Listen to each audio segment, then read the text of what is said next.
Join with Medha Language Theatre for spoken English and personality classes. For more details, contact us. ఒకేలాంటి పరిస్థితులు రెండు తెలుగు రాష్ట్రాల్లో ఒకే సందర్భంలో చోటు చేసుకోవడం చాలా తక్కువ సందర్భాల్లోనే జరిగింది.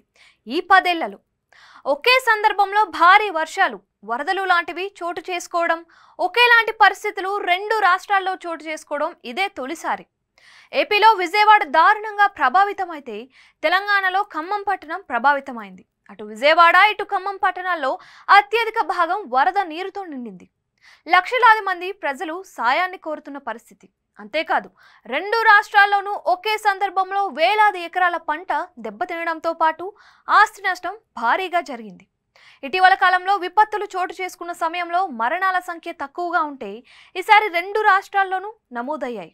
రెండు రాష్ట్రాల్లోనూ ఒకే సందర్భంలో విరుచుకుపడిన వరద వేళ రెండు ప్రభుత్వాలు ఎలా స్పందించాయి? అక్కడ ప్రతిపక్షాల రియాక్షన్ ఎలా ఉంది? ముఖ్యమంత్రుల పనితీరు సంగతేంటి? ఇలాంటి ప్రశ్నలు తలెత్తుతున్నాయి.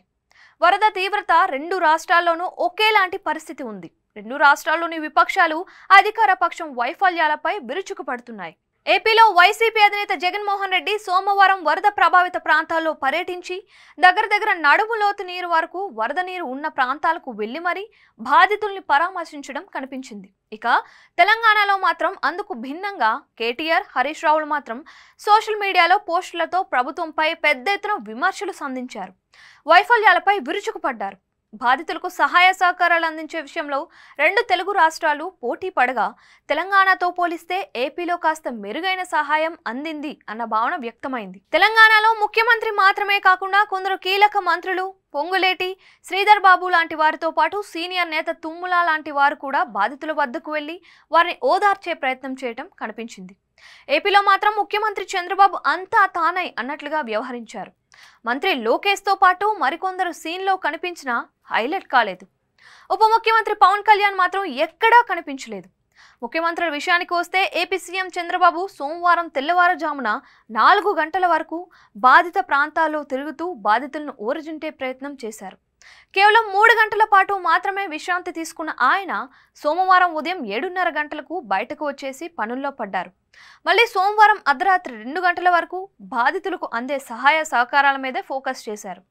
చంద్రబాబుతో పోలిస్తే తెలంగాణ రాష్ట్ర ముఖ్యమంత్రి రేవంత్ కాస్తంత తేలిపోయారు అనే చెప్పాలి. అలా అని ఆయన్ను తక్కువ చేయటం కాదు, కానీ చంద్రబాబు పడిన కష్టంతో పోల్చినప్పుడు కాస్త తక్కువగానే ఉన్నారని చెప్పాలి. ఓవైపు బాధితులు తెగ ఇబ్బంది పడుతున్నా ఆదివారం మధ్యాహ్నం మాత్రమే ఖమ్మంకు వెళ్లిన పరిస్థితి. అదేదో కాస్త ముందుగా వెళ్ళి ఉంటే బాగుండేది అన్న అభిప్రాయం వ్యక్తమవుతుంది. మొత్తంగా రెండు తెలుగు రాష్ట్రాల సీఎంలను పోల్చినప్పుడు చంద్రబాబు పనితీరు మెరుగ్గా ఉండగా రేవంత్ మరింత శ్రమించాల్సిన అవసరం ఉంది అన్నమాట పలువురి నోట వినిపిస్తుంది.